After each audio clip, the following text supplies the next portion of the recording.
Le pacifisme et tout ce qu'il recouvre, il est à l'ouest, et les euromissiles, ils sont à l'est. We shall fight in the hills. We shall never surrender. Não estamos mais isolados. A solidariedade europeia não nos faltará. Diplomatas, um podcast de análise da atualidade internacional com Teresa de Sousa e Carlos Gaspar. Bom dia e bem-vindos a um novo episódio do podcast Diplomatas. Eu sou o Ivo Neto e comigo está a jornalista Teresa de Sousa e a investigadora Madalena Maier Rezende, do Instituto Português de Relações Internacionais. Estamos a gravar na tarde de quinta-feira, dia 31 de outubro. Estamos a 5 dias das eleições norte-americanas, para muitos especialistas, as eleições mais importantes da década, cujo resultado promete trazer réplicas em todo o mundo e de uma forma muito particular para a Europa. Madalena, bem-vinda novamente de novo ao Diplomatas. As últimas semanas, e olhando para os números das sondagens de vários meios, Kamala Harris ela apresentou uma vantagem grande depois de Joe Biden ter renunciado no fundo à corrida à Casa Branca, um novo mandato, depois do Congresso em que o Partido Democrata apresentou-se bastante unido. As sondagens apresentam agora uma vantagem não tão grande como nessa altura. Perdeu-se algum fulgor dos democratas quando nós estamos tão próximo das eleições? Há até algumas sondagens que dão uma vantagem, em alguns casos, de Donald Trump. O que é que aconteceu? Bom, em primeiro lugar, muito obrigada pelo convite. Eu penso que há aqui um cenário de base que não está muito alterado desde o princípio da candidatura de Kamala Harris, ou seja, um cenário muito, muito renhido, mas um equilíbrio extremo entre um lado e outro das campanhas. Enfim, esta questão dos 7 estados oscilantes, de facto, há uns que sobem, uns que descem, mas no seu conjunto não parece haver um cenário muito claro a aparecer. De facto, houve aqui uma perda de fulgor de Kamala Harris e essa eventual descolagem de Trump pode-se verificar ser um péssimo sinal para Kamala Harris, ou seja, se é uma semana das eleições de facto se verificar que as sondagens têm razão em relação a esta possível descolagem, é muito difícil de reverter isso neste momento. Mas eu não me atreveria realmente a dar nenhum como vencedor. Acho que é possível até que Kamala Harris venha conseguir uma coligação vencedora, mas de qualquer maneira é de facto o suspense até ao fim. Teresa, olhando para o que tem sido estas últimas semanas, qual é que é, assim, o ponto mais forte e o ponto mais fraco de cada uma das candidaturas nesta reta final? Quando estamos a lidar com uma situação em que há 40 ou 50 sondagens por dia, a situação é muito fluida. Evidentemente que os analistas mais cuidadosos distinguem as sondagens umas das outras, há umas mais fiáveis, outras menos fiáveis. Aquela que eu referi há bocado, quando nós estávamos a conversar, é o cálculo que a Economist, a revista britânica, faz todos os dias e que vai acertando as posições dos dois candidatos em função das sondagens que considera mais credíveis. Tem dado nas últimas semanas sempre Kamala Harris a perder no colégio eleitoral, não em votos expressos pelos eleitores, porque isso conta menos, e na última dava pela primeira vez há muito tempo Kamala à frente de Trump no colégio eleitoral e com mais o número de votos do colégio eleitoral maior ao de Trump em votos garantidos. Portanto, aqueles que já não estão em debate.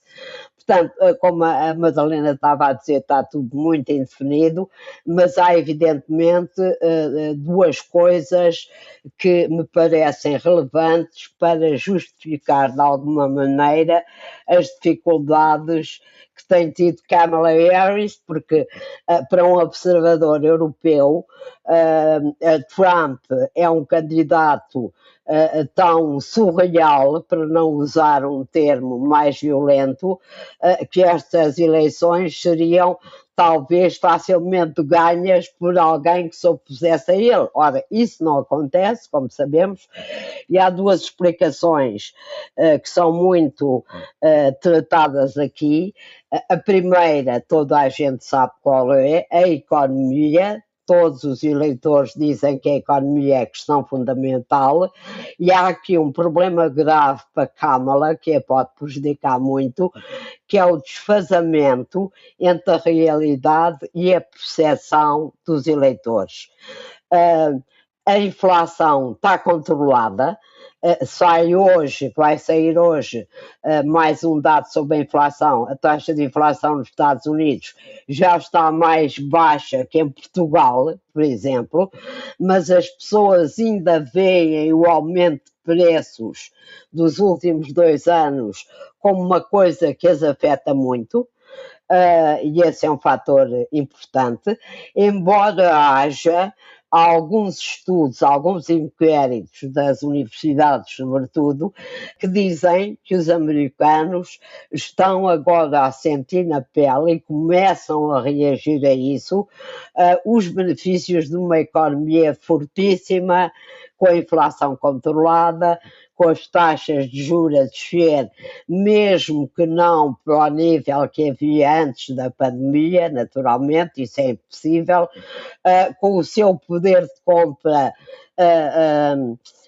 aumentar, com os salários aumentarem acima da inflação e com as suas perspectivas de consumo a voltarem a níveis exatamente iguais àqueles que havia antes da pandemia.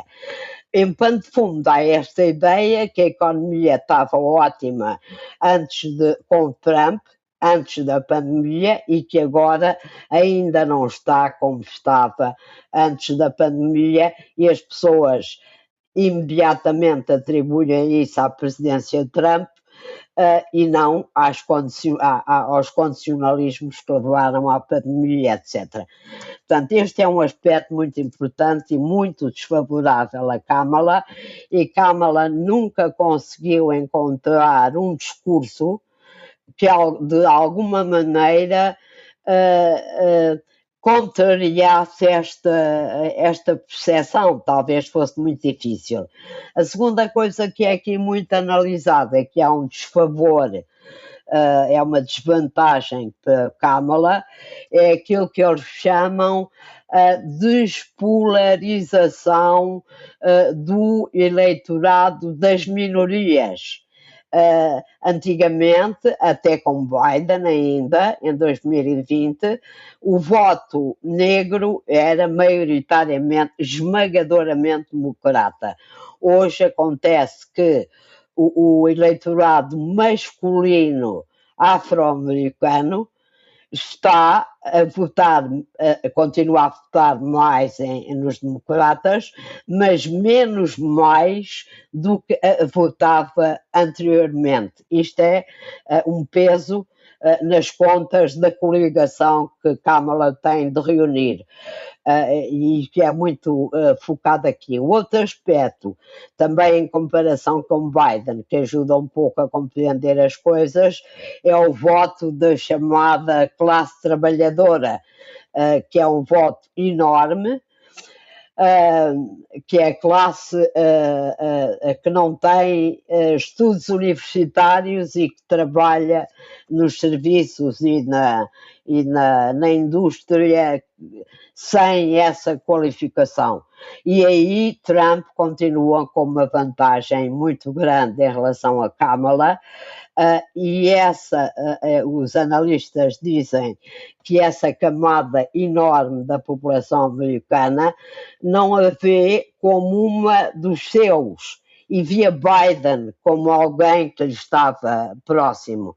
E isso também pode fazer uma diferença para ela. Por exemplo, duas vantagens da Kamala nos eleitores com estudos universitários.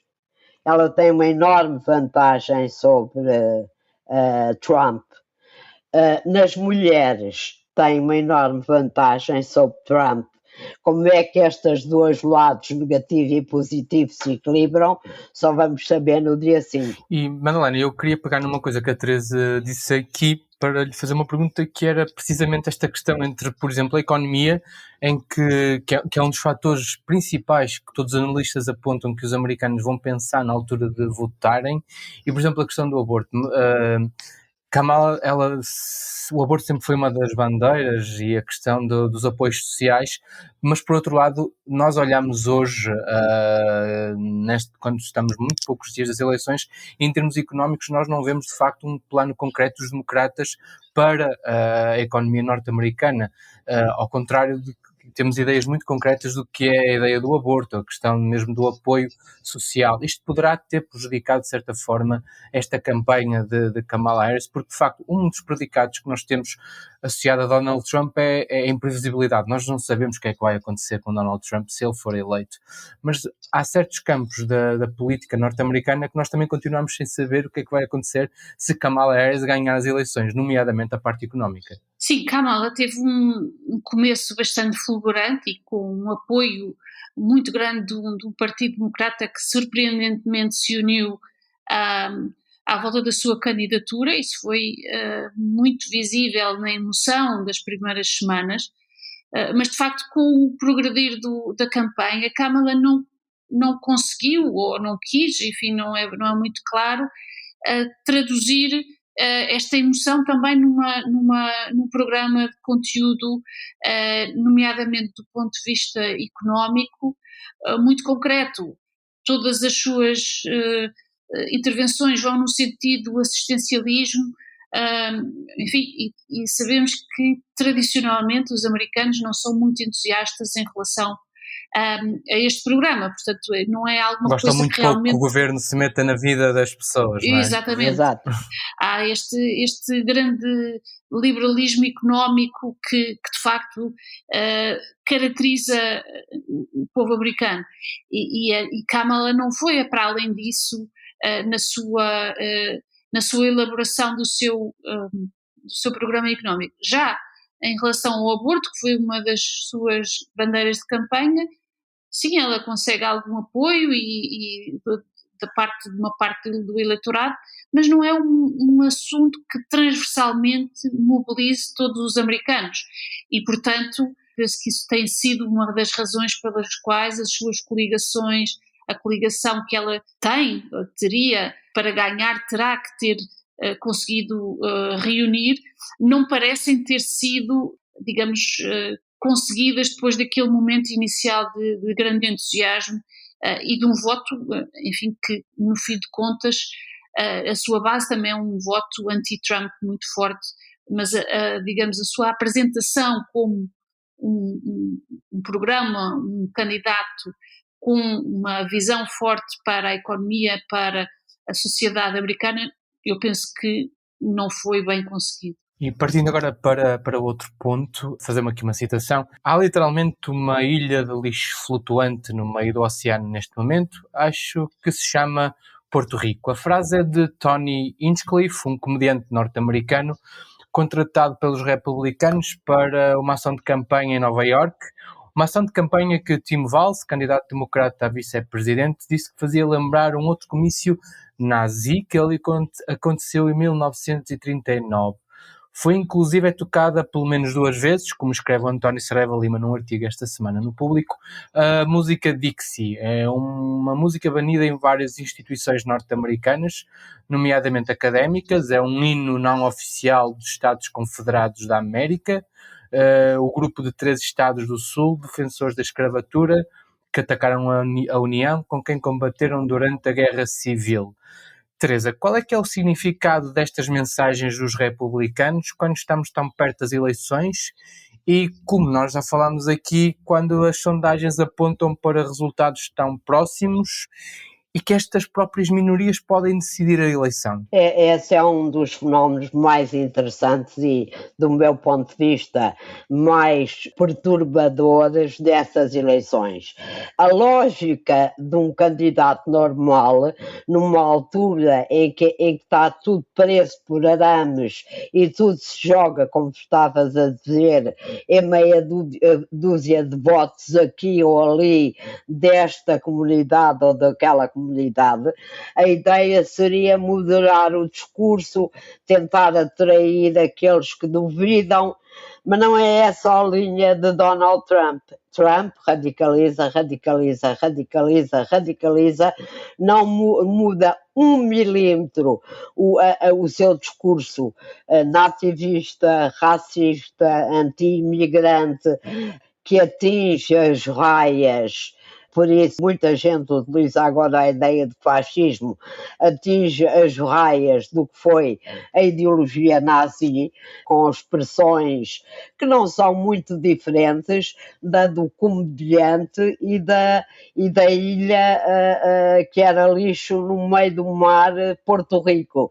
Ele diz, Trump diz, repete, já disse inúmeras vezes, que os imigrantes envenenam o sangue da América. Quer dizer, esta frase é tão horrível como dizer que Porto Rico é uma ilha de lixo no meio do Atlântico. Portanto, há aqui um modo de fazer campanha que para nós não tem lógica, mas que de facto a prova dos factos é que Trump e a sua campanha podem dizer este tipo de coisas e os seus votos, a expressão do seu apoio não baixa nem 1 milímetro, o que quer dizer que aqueles 47, 48% de pessoas que o apoiam não se incomodam com este palavreado. Há muitas explicações para isso. Os analistas dizem que há uma parte maga dos seus apoiantes que pensa como ele e que a outra parte diz, ele diz essas coisas são muito desagradáveis, mas isso não interessa, o que interessa é as políticas, pois aplica quando é presidente e que da outra vez tiveram resultados que nos agradam, que mostram que a América é um país forte, que domina o mundo, etc, etc, etc. Portanto, há aqui várias formas de reagir. O comício de Madison Square Garden faz de facto lembrar esse de 1939 e tem uma virtude que é dizer-nos que este tipo de radicalização autocrática, autoritária, quase fascista a que assistimos hoje na América não é nada de novo. Havia na década de 30, havia movimentos e partidos nazis que nunca conseguiram ter uma grande expressão, mas cujo objetivo era impedir a todo o custo a eleição, a quarta ou terceira eleição de Roosevelt, a terceira eleição de Roosevelt, e a participação da América na Segunda Guerra, como sabemos. E o que é curioso aqui é que nesse comício estava em fundo a grande figura de George Washington, rodeada de bandeiras americanas e de bandeiras nazis, e o discurso dizia que se George Washington fosse vivo, estaria ali naquele comício, porque também ele queria, e diziam isto textualmente, a América para os americanos. Portanto, há aqui uma continuidade que, apesar de tudo, a gente encontra na história deste país que nós víamos sempre como uma grande democracia, como uma democracia exemplar, como um país que já nasceu como uma democracia, como o governo do povo, e que, no fim de contas, não tinha estas manchas que teve ao longo da sua história. Por outro lado, Madalena, houve também aqui um deslize dos democratas com uma declaração também não muito bem conseguida por parte de Joe Biden, de uma forma dúbia apelidou de garbage os apoiantes de Trump. Isto pode melindrar a campanha democrata nesta reta final? É verdade que os democratas sempre tiveram que lutar contra esta percepção de parte, ultimamente, de parte da classe trabalhadora, de que o partido se tornou um partido elitista, um partido dos intelectuais e das pessoas bem pensantes. E este tipo de observações, lembramos-nos, obviamente, da campanha de Hillary Clinton em 2016, em que ela chamou também os deplorables, não é? Teve um efeito devastador, contribuiu para a ideia de que ela era uma mulher de poder, elitista e um pouco detestável, pode ser ecoada nesta declaração de Biden. Mesmo assim, acho que a imagem de Kamala Harris, apesar de ser uma imagem, eu diria, um pouco difusa, não seja muito concreta e seja difícil de a definir, não é a mesma de Hillary Clinton, e ela conseguiu evitar essa ideia de elitismo e de um percurso absolutamente fora daquilo que é o normal dos americanos.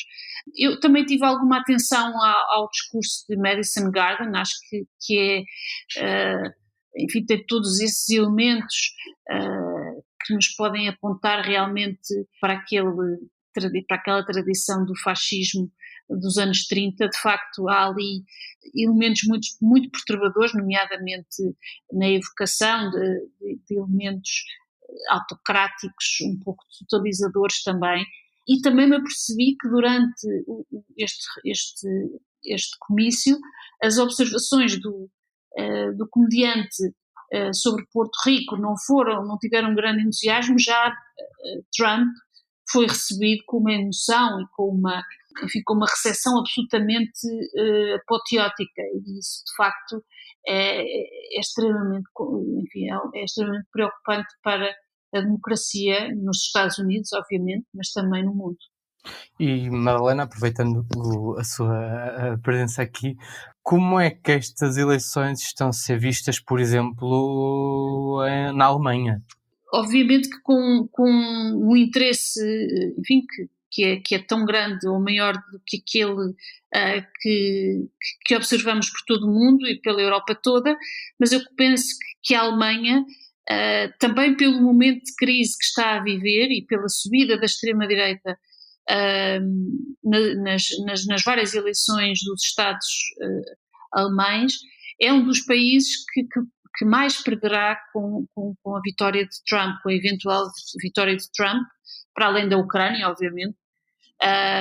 Não só a administração Scholz e a administração Biden estiveram, enfim, durante estes 4 anos num diálogo absolutamente intenso sobre a segurança da Europa, e sobre, obviamente, a necessidade de mudar o paradigma europeu e de lançar uma base industrial de segurança, como tentar, juntamente com a Comissão Europeia, lançar uma NATO económica e uma zona de desenvolvimento do ciberespaço de acordo com as regras democráticas. Portanto, esse diálogo e esse entrosamento entre as duas administrações fazem com que os alemães estejam, de facto, a olhar para estas eleições de forma extremamente alarmada e a ver a possibilidade desta retomada do laço transatlântico ser abandonado pela administração Trump, e obviamente que a segurança da Europa, por um lado pelo enfraquecimento da NATO, por outro pelo abandono do apoio à Ucrânia, pôr a Alemanha numa situação extremamente difícil. O apoio da extrema-direita, eu acho que também por toda a Europa vai ganhar imenso se Trump ganhar a influência que a extrema-direita americana tem na Europa e a sua influência no eleitorado vai com certeza aumentar e vai dar um prestígio que legitima muitos destes líderes, alguns deles um pouco, enfim, imagens parecidas com as de Trump. Teresa, isto em Bruxelas, os sinais de alerta também estão ligados e estão ansiosos como nós por terça-feira. Exatamente. Há como se sabe, tem havido notícias sobre isso.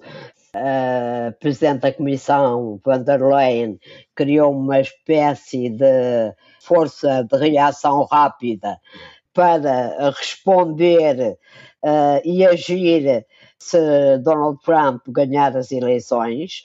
Portanto, há uma preocupação, há essa força, essa equipa que foi criada, está a estudar, por exemplo, contra medidas em relação às subidas das tarifas de importação que Trump promete. Claro que há um delay entre o dia 5 de novembro e depois janeiro, quando é a tomada de posse da próxima administração, em que a Europa se pode preparar um pouco, mas indo ao essencial da questão, a Europa não está preparada para uma administração Trump, talvez não tivesse tido tempo de se preparar desde a última administração Trump, e ficará numa situação dramática se Trump vier a ganhar, por causa da defesa, por causa da Ucrânia, por causa da ameaça russa, por causa da economia. Vai ser devastador para a Europa o extremo protecionismo que Trump promete para aplicar como política económica logo a seguir à sua eleição. O lugar da Europa no mundo, a Europa só tem um lugar no mundo como ator de primeiro plano em aliança com os Estados Unidos. Se não for em aliança com os Estados Unidos, ninguém, como nós sabemos, lhe dá a menor importância. Portanto, se há região do mundo que vive com angústia o que se está a passar e que tem consciência dos efeitos de uma segunda eleição de Trump e da falta de meios que tem para reagir a isso, é de facto a Europa. Há sempre na Europa, mas cada vez menos, felizmente, depois da guerra da Ucrânia isso tornou-se ridículo, digamos assim, há sempre na Europa aqueles europeístas, entre aspas, muito convictos, que dizem, se Trump for reeleito é uma chicotada psicológica, vamos fazer grandes coisas, não se façam, como diz o povo, não há omeletes sem ovos, e a Europa em matéria económica, de segurança, de inovação, de capacidade de projeção internacional, faltam-lhe imensos ovos, e esses ovos ela contava com eles, com a Aliança Transatlântica, naturalmente. E agora, $1 million question, o que é que vocês acham que vai acontecer na terça-feira? Eu posso começar, que é só para ir um pouco contra a corrente. Eu tenho a convicção, que acho que não é só wishful thinking, mas também pode ser um bocadinho, de que, apesar de tudo, Kamala vai ganhar as eleições. Madalena? Eu estou um pouco com o feeling contrário, ou seja, estou com uma péssima visão de um segundo mandato do presidente Trump, mas a esperança é a última a morrer. Muito obrigado por esta reflexão, por esta conversa há poucos dias. Nós regressamos na próxima semana com um novo, independentemente de quem ganhe, será sempre um novo habitante presidente, na Casa Branca. Obrigado, Madalena, obrigado, Teresa, e acompanhem os nossos trabalhos até terça-feira. Depois de terça-feira, onde vamos estar madrugada dentro a acompanhar ao minuto o que mais importante vai acontecer nesta noite eleitoral. Obrigado. Obrigada. Obrigada. O O podcast Diplomatas é uma parceria Público-IPRI, Instituto Português de Relações Internacionais.